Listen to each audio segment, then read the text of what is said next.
Hey, look, we all have busy lives and we're all trying to make the most of the time that we have set aside for writing. We often don't have that much time to set aside for writing in the first place, but then other responsibilities might invade, or social networking, the worst thing to happen to productivity since, well, forever, pulls us away. And that's why I'm dedicating this video to tips on how to increase your word count for the writing time that you do have. Now, I've already shared one video on 10 tips for how to get your novel finished, and those are helpful to organize your life around writing so that you're ready to write. I've also created a video on scene structure. If you already have a well-structured scene and you know where it's headed, it helps you a ton when you actually sit down to write it. So you can definitely watch my video on how to structure a scene to make it more effective. My assumption for this video is that you have a well-crafted scene and you're ready to sit down and write. If those other videos were more about strategy, this is more about tactics. It's the territory, not the map. I'm trying to focus these tips on ways to improve your word count on a day-by-day, session-by-session basis. Hi, I'm Brad Bollier, and I'm a full-time fantasy and science fiction novelist. I published over a dozen novels and 20 short stories and novellas, and I love talking about the craft of writing, which is why I started this channel, A Novel Approach. A Novel Approach is dedicated to helping you reach your writing goals by sharing tips, tricks, and writing technique from my 20+ years of experience in writing and publishing. I wanted to let you know that while this video doesn't have a sponsor, it is helped by people like you who share the videos, subscribe, maybe buy me a coffee on coffee.com, link in the description below, or even buy signed books from my website at quillings.com. Thanks for your continued support. It's because of you that I can continue to make free videos just like this one. And if you haven't subscribed already, I hope you do so you can be updated when my newest videos come out. Before we dive in, I wanted to mention I'm going to add one extra tip which doesn't always apply, so that's kind of an 11th tip that I'm going to add right at the very end. So stay tuned to the end to catch that one. I also want to start with a prerequisite. If we're talking about word counts and ways to improve them, well, you also have to measure them. So use whatever you have available to you. That could be Word's word count tool. It could be the same thing in Google Docs. Or you may have a tool like Scrivener, which has a word count tracker built in. I'm not pushing for Scrivener necessarily, but if you do use it, it does track day by day, but also week by week and month by month. So you can track quite a bit of data over the course of time. But for the purposes of this video, just be able to track them on a day-to-day basis. So that may mean checking your word count in Word or Google Docs at the beginning of the session, and then doing so again at the end. And then just jot that down. Put a date and a word count in a spreadsheet of some sort and track it over time. Okay, so that leads me to my first real tip, which is to analyze what's happening in your sessions. So as you go through your day-to-day sessions, look at the word count, see how it went, see if you met your goal or not. If things went wrong, think of ways to avoid those situations in the future. It may not always be possible, but then again, maybe it is. Maybe you could write out of the house instead of inside the house. There are all kinds of reasons for lowered word counts that could range from people interrupting you to your state of mind. Just be mindful of it and see if you can make changes to help yourself. Also, look at successes. If you had a really good day, look at what happened. Why did you have a good day? What helped you on that particular session to get a higher word count? And see if you can incorporate more of that, whatever it was, in future writing sessions. Tip number 2 is to take advantage of the Do Not Disturb settings on your devices. In the Apple ecosystem, there are focus settings, and there are a number of them built in, and you can also add more and customize the ones that are there. So there's, I think, a built-in a Do Not Disturb setting. You could also use something like Work, and you can adjust each of them to allow or disallow certain applications from notifying you. And the ones that you do allow to notify you could be done in different ways. They could be text only. It could be text and a buzzing, the vibration on the phone. It could be sound as well. So you can customize that to suit your needs and your life, and even at different times of the day. You might have weekend sessions that are a bit different than weekday sessions. And so look at those and customize that to your benefit. I think in the Android system, there's something called focus mode. And I don't think it's right now quite as advanced. I've been away from Android for a couple of years, but I think what you can do is tell Android which applications should be paused while focus mode is on, and that will essentially disallow them from bugging you with notifications. So you can use that to your benefit as well. Whatever you have, see if you can adjust it, and then use them. Turn it on, at the beginning of your writing session, turn it off when you're done. Tip number 3, on a similar note, you can get software that actually disconnects your laptop from the internet. So I used something for a while called Timeout on the Mac, and there are just tons and tons of these types of programs. You can look and see which ones are highly rated now. It's been years since I used that particular one, and see if that's something that might work for you. Basically what you do is when you turn them on, you have to reboot your machine to get the internet back. So it's kind of a hassle to get back onto the internet, which forces you to really think about if you want to go through that and get back on. But in the meantime, you are just really focused and nothing is getting to you during that time frame. Tip number 4 is to review the scene that you're about to write. Even if you've already dove in, you should be thinking about a number of things. What situation the character's in, where are they, and what are they trying to do? What are their goals, in other words? What is the opposition that they're going to face? What are the results? Are they going to succeed or fail?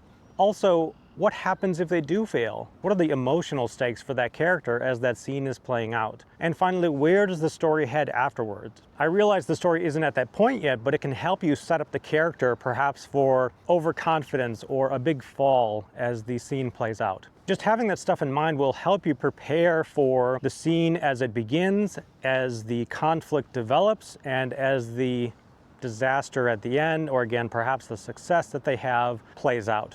Tip number 5, on a related note, is to take a little bit of time to invest in the character. Think about what they're going through and become them in that situation. I'm not talking about reviewing your plans for the scene. I'm talking about becoming the character in that moment, thinking about what they're going through, what they've gone through to get to that point, where they're headed, what their hopes and dreams are, how scared they are that they're going to fail, that sort of thing. It's similar to the technique you can use to write an effective setting around the character. You have to be in that moment, but this is one level deeper. You're becoming that character. Take 30 seconds, take a minute, take a few minutes. That will help you embed yourself in that character, become them, and draw out their emotions, and the words will flow much faster because of it. Tip number 6 is to skip the preamble of a scene and get right into the meat of it. Sometimes I get not bored exactly, both as a reader and a writer, in the preamble to the good stuff, which is where characters meet and the sparks fly. I'm not saying that stuff isn't necessary, it is, but sometimes I get antsy. And really, the stuff that flows the best, I find, is when you actually get to the heart of the scene itself. After you've pushed the boulder up the hill, rolling it down becomes super easy, right? And so you could, in theory, just maybe jot down a note and say they get to wherever they're going, and then start the scene where it's really getting good, and the words will really fly at that point. You may have to go back and obviously fill that in, but you may find that you would fill it in less than you would have, and so your writing becomes more spare at the same time. So see if that helps you out. Tip number 7 is to use sprints. Now, in the other video that I talked about with the tips about how to get your novel finished, I talked about setting goals, and I absolutely recommend doing that, but in a session, sometimes I find that having a sprint works better. And what I mean by that is I set a timer. I usually have 1-hour sessions, but sometimes I'll do like a 30-minute sprint. I'll set a timer for 30 minutes and let it count down. And the goal is not to hit a word count, but to get as many words as possible out in that time frame. It's a different mindset, and you may find that the words will come better if you have a little bit of pressure on you to get words out. And so try that and see if it works. Some of that writing will be kind of raw and it will need a fair bit of editing, but at the same time, you've gotten the clay on the table. You've gotten the structure. You kind of know how things are going to work and where they're going at that point, because you've gotten kind of that heavy lifting out, and then you can fill in details later. And so that may help you to get that scene done and move on to the next one. Tip number 8 is to use some kind of notation to skip things that pull you away from the writing. I will find that there are times when I have to think of some science fictional or fantasy element that needs more explaining. Not just more explaining, I have to understand how it works. And I don't want to do it right then. And that can force me to stop and take minutes into hours perhaps to really figure it out. And so what I'll do sometimes is just put into brackets, he picks up the grenade, which was a modification of brackets some other device. Figure this out, Brad. And then I'll keep going. He uses the wand to brackets, put some description about how this thing really works, and then move on. So it just lets you put a little placeholder and then just keep going with the writing. And then during idle time, maybe you can use that to develop some of these ideas, to deepen and enrich them and then explain them more fully, hopefully in an interesting way to the reader, not info dumping to them later on. Tip number 9, on a related note, you will eventually come across situations in your writing where it forces you to go back and think about something that happened before. And you know you're going to have to go back and change some of those earlier things in a scene or multiple scenes. But I'm urging you not to do it. Don't go back. Just keep writing what you're writing. If it's a single scene, yes, go back to that scene and put a note in line somehow with a comment feature or just with square brackets over there as well. If it affects multiple scenes, I keep a miscellaneous ideas or edits document and I'll jot it down in there and I'll kind of take note of what it is and what I have to do. And so when I go through the next draft, I will incorporate that into those multiple scenes. But preserve your writing time for the current draft and really try to avoid going back and editing as you go. And one of the reasons that's important is because that idea that you had may mature over time as you finish the draft. And so you'll become really inefficient in all likelihood by going back and doing that once and then having to do it again when you come up with your better idea later on. So just keep going as much as you can. Tip number 10 is to raise the emotional stakes. You may have a scene already devised and you may find that it's not moving as quickly as you like, you're not as invested, the character isn't as invested, and so you can raise the stakes somehow. Make it more important. Make the fallout more personal by affecting people close to that character. Maybe put a time clock in where there wasn't one before. Instead of the starship exploding in 3 days, it's happening in 3 hours, and they have to fix it now. You can use the ticking time clock over and over again in your fiction, and it really helps to amp up the tension, which makes you more interested in the scene, which helps the words come out faster.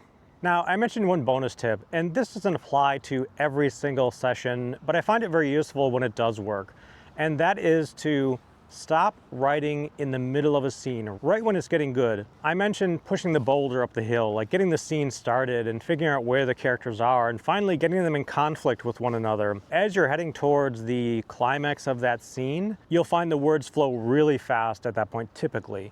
And so what you can do, if you're towards the end of your writing session, maybe stop right there. And if you have time left over, spend that on revising some of your words from earlier, maybe think about where things are headed during the next session. But when you get to that next session, you will often find that things are off to a roaring start because you really know where things are going and they're kind of written in stone already in your mind. So it's just getting the words out. And it's also fun to write because things are in such high conflict at that point. So if you can, stop right at the climax, right at the end of a scene, and then use that to start your session and get it off to a quick start on the next day, the next time you have a chance to write.